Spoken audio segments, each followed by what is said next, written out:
fibers has a nucleus that's located sa ating periphery. So, huwag kayong class na parang malilito kung ito nasa gitna ng muscle fibers, okay? Hindi ba sabihin niya nasa gitna talaga yan siya, but mostly they're located lang yan siya sa periphery. But ang position niya lang is magkaiba lang. Okay? We can differentiate the nucleus ng ating cardiac muscles sa ating skeletal muscles by their opacity ng kanilang nucleus. Okay?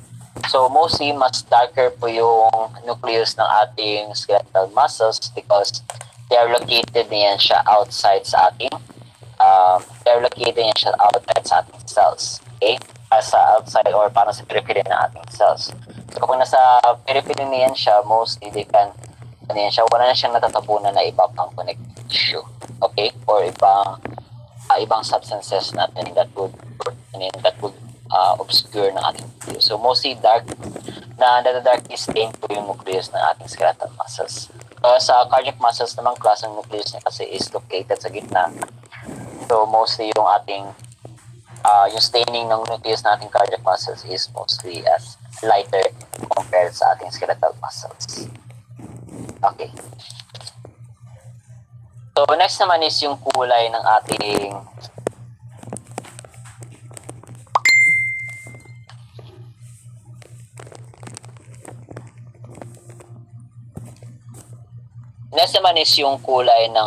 ng cytoplasm natin. Kulay ng ating cytoplasm. So mostly they are acidophilic. Okay, so as I've mentioned sa mga previous lessons natin, kapag acidophilic plus, okay, acidophilic yung ating cells, they mostly take up yung ating mga acidic stains natin. So yung mga acidic stains natin, they mostly colored by pink or red. Okay? And hindi lang natin mga dito class ma-appreciate. Ito rin na nakuha ko na picture, but may ibang ibang preferred styles, they are mostly pink to red talaga. So pero dito class kasi nag-iiba kasi yung nag-depende din kasi yan siya sa pag-prepare ng muscle. Depende kung anong klaseng tissue anong klaseng staining preparations, and then paano din pag-picture. Pero na klase mga microscope natin na may embedded na sila ng mga camera within sa ating microscope. Iba din kasi yung kulay niyan sa pag-picture. Okay? Pag mostly they take up is yung ating acidic stain. So sabihin niyan red to pink to red yung mga observe natin ng mga skeletal muscles. Okay. And also, yung organelles ng ating skeletal muscles can be also observed by on other cells natin. So, we can observe yung ating Golgi complex dun sa ating Golgi complex sa ating muscles. So, they contribute to the production ng mga certain proteins natin. But, naman class, yung yung Golgi complex is in certain proteins lang that would help sa ating muscle fibers. Next naman is yung mitochondria. So, ito po yung nagproduce ng ATP natin that would contribute for the contraction of the muscle. The basal reticulum or yung sarcoplasmic reticulum natin class, so they are the ones who produce ng natin. And then they are the ones that contributes naman din ng ating contribute also to the contraction ng ating muscles. And there are certain inclusions in thioplast that we can observe sa ating muscles. Either one, which one of them is for storage ng energy ng ating muscle fibers. Okay? One of which is yung ating lipid droplets. So, lipid droplets class, so it's our form of energy storage natin that kung asan dito kukuha yung mga muscle fibers natin for energy. And sa ating glycogen, so by the word glycogen, they are sugar or carbohydrate containing inclusions. So dito po mostly kumukuha yung ating muscle fibers natin for their energy, for their anaerobic glycolysis. And then lastly class, we can also observe sa ating skeletal muscles, red type of muscles natin is yung ating myoglobin. So myoglobin class, if sino sa inyo nakakain na ng steak Okay? And then yung in-order yung steak, tinatanong kayo kung rare, medium rare, or well done. Okay? Hindi naman ako kaya ng steak dito. Mayamanin kayo joke lang. Okay. So mga steak class, also kung order kayo ng steak or sa mga videos, mga YouTubes natin, kapag gagawa sila ng mga steak, kita na niya sila, sinasabi na medium rare. So kapag medium rare, makikita natin yung sa meat nila is kulay red. Okay? Ang medium rare class, yung mga rare, hindi ba kapag nire-red pa yung karne, ibig sabihin hilaw yan siya. Actually, hindi. Okay? Alam mo ka na siyang hilaw because of the myoglobin present sa ating steak. Okay? Actually, luto po yan siya class yung ating steak yung rare to medium rare. Ang well done naman class, ito na yung parang overcooked version ng ating overcooked na ating naluto ng steak po natin. So, yun siya. Kapag well done kasing order mo, mas matigas siya because yun yan, parang na-overcook yung ating muscles natin doon. Kapag medium rare, at tama-tama talaga yung pagluto niya. Okay? Pero di sabihin class yung nag-red doon sa karne, okay? Actually, parang ibang structures yung ata parang din discourage na mga medium rare, okay? Medium rare kasi parang hilaw. Kung tawag yan, may parasitology na ba kayo class? Tanda na ba yung parasitology? Pero okay, so parasitology, so kapag makakuha lang tayo ng mga ng mga ganyan natin sa mga hilaw ng mga foods natin, okay? But sa mga certain steaks naman class, okay, luto naman din po siya na napatay naman din yung season, mga season natin doon ng mga pinya, okay? But mostly yung nagkukulay red, kaya pa nagkukulay red yung ating muscles, okay, yung sa mga steaks natin because of the myoglobin. So myoglobin class, this is a soluble protein. Parang similar to sila sa ating hemoglobin class, okay? Yung may hemoglobin natin, sila pa yung nagbibigay kulay ng red ng ating dugo. Okay, so myoglobin also, same lang. So myoglobin has an high affinity of oxygen. Okay?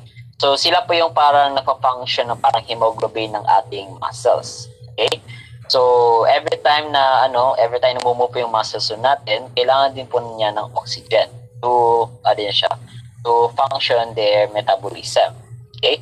So to have an efficient use of their metabolism, kaya din nila ng mga certain or ample amount of oxygen. So nag-help sa kanila na para to have an efficient contraction or movement. Kailangan nila is yung myoglobin to attract yung mga oxygen and para ma-use din siya ng ating muscle fibers. Okay, so parang same na siya ng hemoglobin natin. Hemoglobin has a high affinity also with oxygen na i-distribute sa mga different organs natin. Okay? So yan po yan siya class. So kulay red po yan siya class. Okay? And also myoglobin natin, they are in a medical application. Kapag may makita po tayong myoglobin sa plasma natin or may makita po tayong myoglobin sa ating ihi, okay? May makita po tayong myoglobin sa ating ihi class. So this mostly indicates class kapag may myoglobin sa ihi, this mostly indicates na may tawagin niya siya parang may trauma po tayo sa ating muscle. Okay? So kapag masira po kasi yung ating muscles class, of course mag-release siya ng myoglobin, and yung myoglobin natin is pupunta sa ating blood vessels, sa ating blood, and then i-excrete niya siya ng ating sa ating kidneys class because hindi siya useful sa ating blood. Okay? This is useful sa ating blood and they are normally be extracted sa ating ihi. Okay?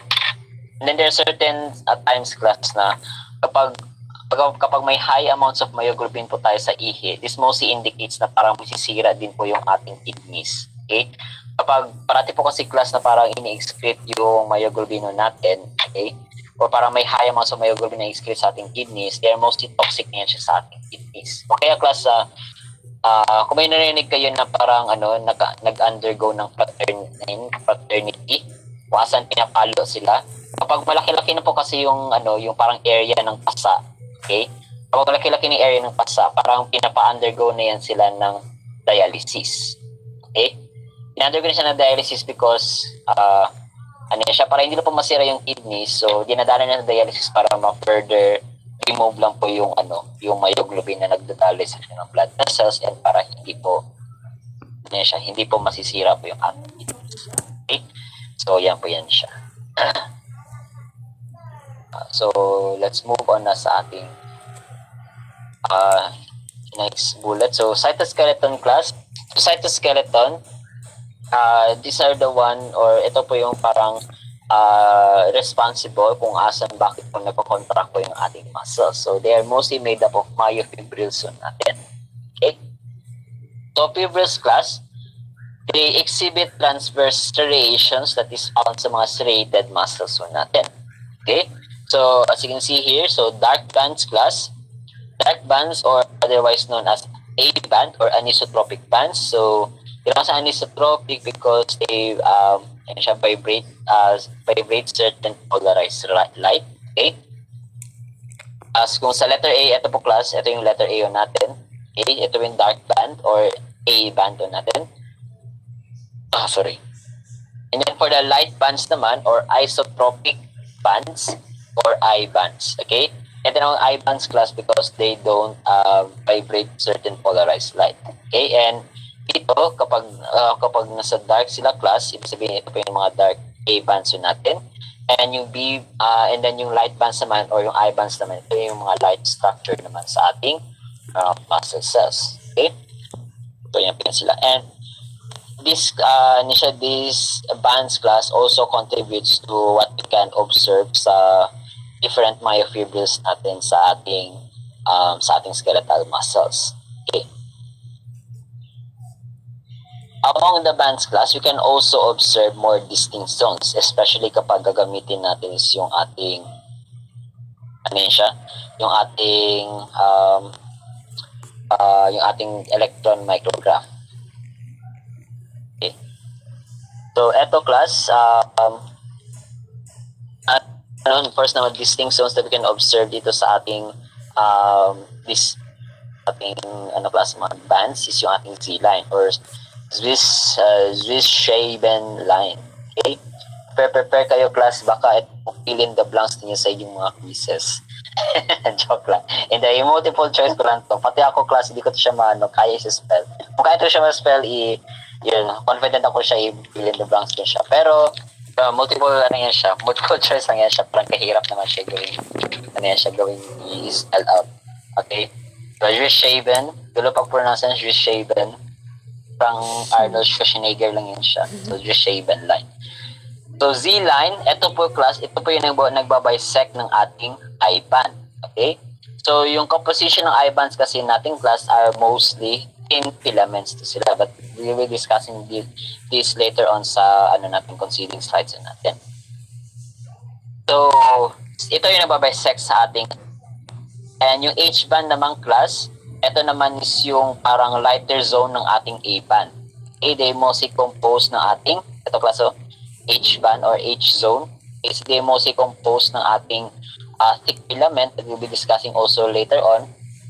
Mostly, may kita lang natin dito sa H-band class is yung ating myosin molecules lang. Okay, so mid portion ng A-band. And then yung M-line naman, so this is the metal shape. Ito naman yung pinakagitna ng ating thick filament natin. Okay? Which lines the H-band which houses the myosin molecules. Okay. So, I think class, we have to discontinue this lesson. So, hanggang dito lang class kasi it's 9:25 na. You can watch na lang yung po natin, yung recorded video na lang natin sa ating Schoology. Okay? So, you can watch this, that class or some added retention ng ating lecture. So, provided na po class itong PowerPoint natin sa Schoology. Okay? And then, may assignment din po tayo class regarding sa ating sa ating week 7 natin. Okay? Kaya sa week 7 class, okay? Para dire-diretso po yung po natin, yung pag-follow ng ating pag-follow ng ating lessons. Okay? So, week 7, so actually week 8 dapat, but wala po tayong klase nung last time because Ngayon na. Holiday pala o holiday. So, yan siya. So, ano yun siya? Ipatuloy pa rin natin yung lesson natin. So, week 7, then next week 8 na naman. Okay? So, yan siya. So, ang assignment na po dun, class, is give a parang summary or reflective summary regarding sa ating sliding theory method. So, yung sa sliding theory natin for muscle contraction. Importante siya, class, na ma-understand nyo kung paano po napoprocess yung muscle contraction natin. From the start of the, pag-start ng pag-signal ng nerve endings niya papunta sa pinaka-last natin kung asan magre-relax na po yung ating muscle contraction natin.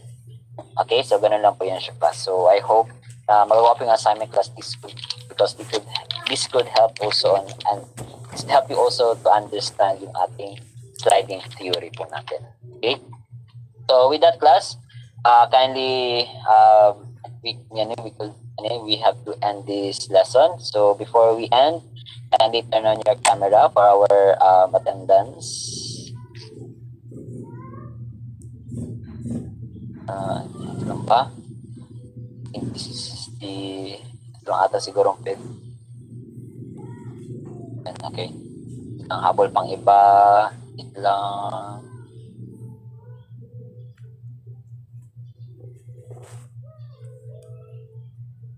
Anyways, class, sorry lang talaga parang ganito lang parati yung lesson natin. Hindi na talaga matatapos. Makaupawi na talaga ako sa mga pre-recorded video, but kulang pa talaga yung pre-recorded video. But yan talaga, ganito talaga yung talaga nabigay na time for histology. 1 hour lang po talaga. So, yan. Okay, so I think that is all yun sa makakuha ng cam. Okay lang yung hindi makakuha ng cam. Noted na po yun sila. Okay, so kindly face the camera. 3